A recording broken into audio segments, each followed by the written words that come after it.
Ahojte. Bratové Niro má vymenený článok, teda 1/5 baterky a ideme to teraz otestovať smerom na Beladice.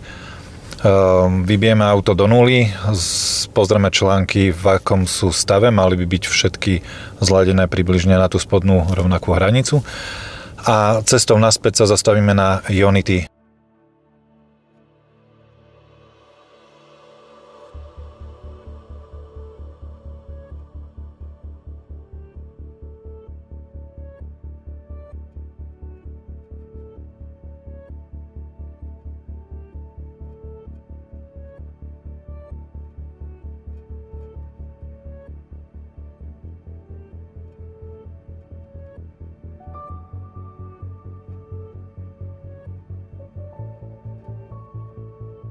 Prišli sme teda na Beladice s vybitou baterkou, išli sme maximálnou rýchlosťou 100 km za hodinu, lebo mi nám to nevyšlo.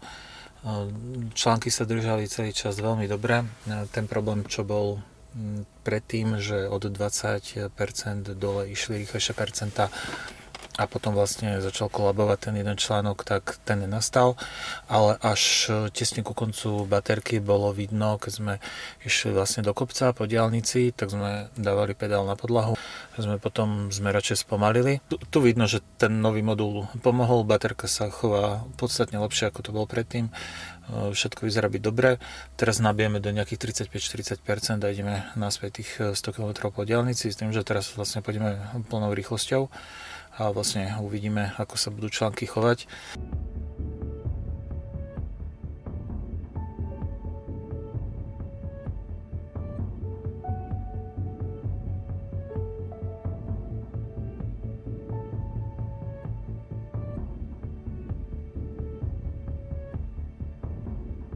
Prišli sme na Ionity so 6%, išli sme aj trocha rýchlejšie, ako sme mali.